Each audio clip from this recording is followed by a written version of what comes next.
Phillip Island, the wait is over. MotoGP is back in Australia for the first time in 3 years, and Jorge Martin... One jot about this world title chase. Jorge Martin on pole position, Marc Marquez in second place. That's where it stands.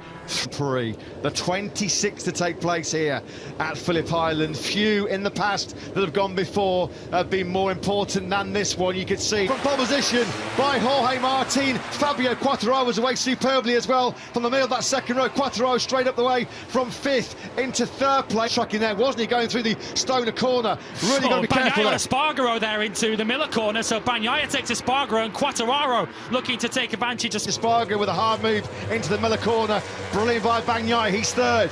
What a start, though, for the first lap from Jorge Martin. Him and Marc Marquez have pulled a bit of a gap. There's a big... Quartararo got great drive, didn't he? Espargaro's wide, well wide, going through the Duan corner. Is he going to hang on to that 4th place from Quartararo? He is indeed. Down 12 places to 18th. Nightmare then for the Frenchman as Fabio Quartararo gets that wide again into that Miller corner. And they're now going 3 abreast as Miller forces his way past Luca Marini. He's already got past Alex Marquez on this lap. He now takes Marini, so Miller now in a very good position to help his team into Duan corner. So the world champion drops a place to 6th. He's now having to defend for his life to hold off Luca Marini. It is not the start of the race that Quartararo wanted. We're on board. Aprilia going through the hay shed. Now then, Jack Miller, surely he'll either go for it down the hill into turn 10 here. He'll be trying to get close to Alex Espargaro's Aprilia to slip through. He benefited from it. A word on Enea Bastianini, the other title contender. It's been a nightmare start for him. He's outside of the top 18 now. I think he's 20th at the moment. Marquez is now shaping up there side by side. It's Miller corner, he's lost it! He's made a big mistake. He got it all out of shape on the brakes into the Miller corner, and Fabio Quartararo... Come on, will that be Miller through on Bagnaia? So Miller certainly will be lighting his eyes up when he sees that the Ducati side by side only making contact. Miller desperately wants a home pick. In time, he won it in Moto3 back here in 2014. Quartararo then came over the line 22nd. He lost nearly 5 seconds with this big... He lost nearly a full 5 seconds with that big mistake on the brakes into turn 4. Well, we suspected it could be a Moto3 style group early on in this Grand Prix, and that's what... His door slams the door shut as they go through turn number 11. So Thriller Miller thrilling his home crowd here in Phillip Island. He's on the podium places. Man, the number 42 bike, the factory Suzuki, in the hands of Alex Rins. He picked off the Alex Espargaro into the Southern Loop. Well, that's for 5th place for the Suzuki. In 13th, and Fabio Quartararo's early progress from that mistake is starting. He did a 1:30.113. He was the fastest rider, obviously faster than the leaders. Mind you, this is the first time that Fabio Quartararo will be not at the summit of this MotoGP World Championship since he led the way from round 5 in Portimao after the early... Now, Quartararo once again last time around did a personal best of 1:30.019. He is faster than the race leaders. He was the fastest rider on track. Well, we talk about him being a Sunday man. He's been AWOL all weekend, hasn't he? Struggling to stop and turn that KTM. And there's another victim in the Southern Loop for Alex Rins. Bagnaia, I believe, had trouble hooking up both devices. The start devices they use that lower the front and lower the rear, lower the centre of gravity, get a better start. I think he had trouble. Ahead of him, we're on board this stunning, brilliant shoulder cam. What an innovation from our technology crew, working tirelessly behind the scenes to bring you this. Or Jorge Martin trying to keep Rins behind them going into turn 2. Well, Alex Rins sets the fastest lap of the race. That's now beaten by Alex Espargaro, who's now beat the key man of this Grand Prix. Oh no! Miller and Alex Marquez absolutely cleans out Jack Miller, and that's it. At his own corner. Unfortunately, Jack Miller's... Espargaro, who's got a little bit of a gap ahead of him to Pecco Bagnaia, and he could have trouble coming soon with Marco Bezzecchi, who's one of the growing threats in this Grand Prix in P6. In terms of the MotoGP World Championship, so 5 becomes 4. Yeah, I think it's going to be 3 as well, with Enea Bastianini down in 13th position. But Grand Prix in Jerez, news that is still really sinking in that Suzuki will not be part of the MotoGP World Championship. Quartararo has gone down. Quartararo then has crashed out with the world champion. He's going into the Southern Loop. This is turn 2 where Rins has been so strong. The front goes out from underneath Fabio Quartararo. Espargaro is not exactly taking full advantage. He would be 1 point further away from the leader of the World Championship, and of course it will be a new leader in the form of Pecco Bagnaia. Close enough. Martin will know he's there. He'll hear that factory Suzuki right behind him. It's super close. Over the line to start this 12th lap. We had into 15 point where we expect the tyre wear to really kick in, and we'll find out just how much rubber Alex Rins used, as I thought Bezzecchi looked like he was shaping there for a move on. Gamer down the brakes. Marc Marquez, always tough to outbreak into the Duan corner. There's Alex Rins Martin. I think he knows how good. Defensive line there to hold off Marquez. Here's Brad Binder, who's making his way through the field. He's past Luca Marini.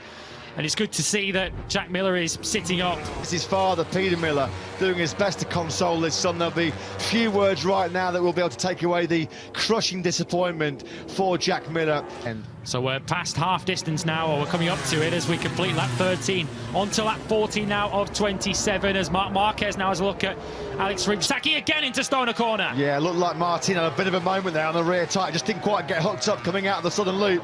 And then allowed Alex Rins to sweep back on through with a better corner spin. Bagnaia sitting in second place. He'll be looking just to maximise the points here. He doesn't need to win this Grand Prix, but he needs to take advantage. That's what it would mean. As Bezzecchi now, Bagnaia is able to close that off and stay in front, but the front three trying to pull away as Alex Marquez now comes to apologise. That's good to see from Jack Miller. He's been here before. Cal Crutchlow in his home Grand Prix at Silverstone. This time around, though, he was the innocent victim. Great to see Alex Marquez coming down there to offer his apology. Although Marquez is so strong on the brakes down into turn 10, he claws it all the way back up. There is a very forlorn and frustrated Fabio Quartararo.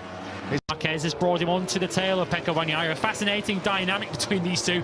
Bagnaia suddenly has it all to lose. As it stands, he takes a 23-point lead. Putting out a rear grip here, but Marquez doing a great job to keep himself right in this victory battle. It was close there, wasn't it, between Rins and Marquez into the Miller corner. Whole race, that Marc is sitting exactly where he wants to, not pushing harder than he wants to, at least till now.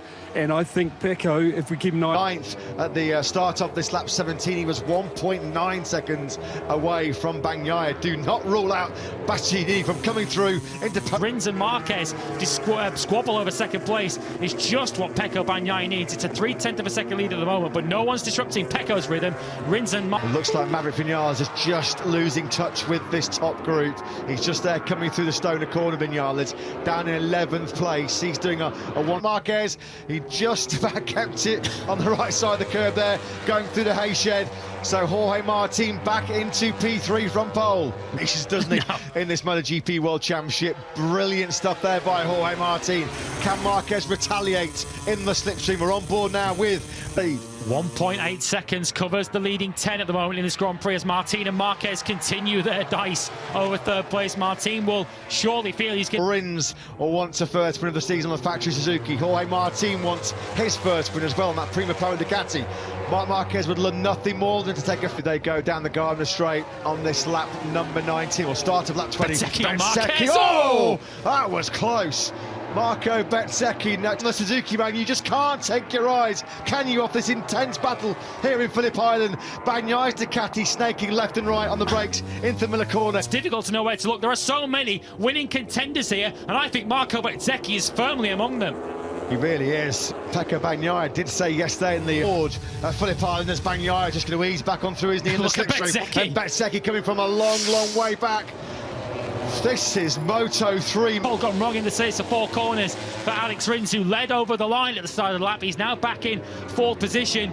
I think if you're Marco Bezzecchi, there's a race win potential. 1 of 27. Will Bezzecchi go on the brakes into turn 10? No, he can't find a way through. Marquez still there in P3. Then Rins, who was... As we come across the line, we now have 6 laps to go, and Bezzecchi shaping once again. That's not a rider who's settling for second. Marco Bezzecchi then in second place. To be 23 points clear of Fabio Quartararo. That would mean, of course, he could be crowned MotoGP World Champion in Sepang next weekend. Pair of them, they're now battling for third, fourth and fifth as Franco Morbidelli completes Monster Energy Yamaha's miserable afternoon. He's also out of the Grand Prix.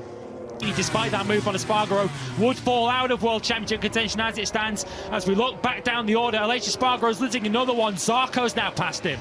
Yeah, the bike he is riding, that GP21, has still got Pecco Bagnaia's initials on it from last year. That's how tight those two are. This is not a given, though, is it, that Bagnaia? They've lost touch with this lead group. No question about that. They have run out of rear grip just at the wrong time in this Australian Grand Prix.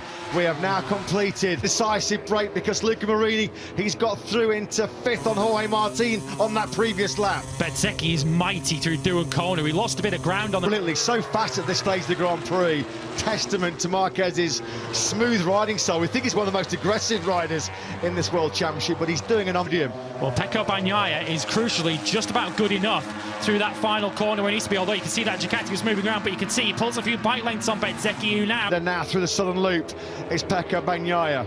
There is Marini on the number 10 bike, just out of your picture. Look there, at Rins. trying to get his claws back into this top four. Bagnaia leads, Rins second, then it's Marc Marquez in third, then the two VR46 boys, Bezzecchi and Marini, fifth and sixth. Well, this is what I was talking about. It's not allowed Bagnaia a moment of breathing space. Yeah, but still nobody, since he took the lead a few laps ago, has been able to show Pecco Bagnaia their front with Marc Marquez. What a shot that was. We were looking back from Bagnaia's factory Ducati. Marquez on the inside of Rins. He's briefly into second to fade in the second half of this Grand Prix. Sadly, he didn't want himself to be in that bracket, but that's exactly where he is.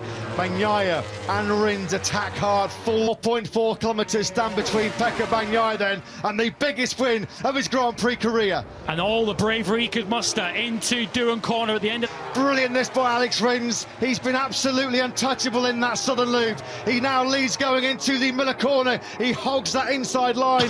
Points away from Bagnaia, half a lap to go. Can Marc Marquez surely now, he's running out of time here. Is he going to be close enough to attack Rins on the brakes into turn 10? He's blinked to the finish line and it's going to be Rins wins in Australia. An absolute classic Phillip Island MotoGP battle.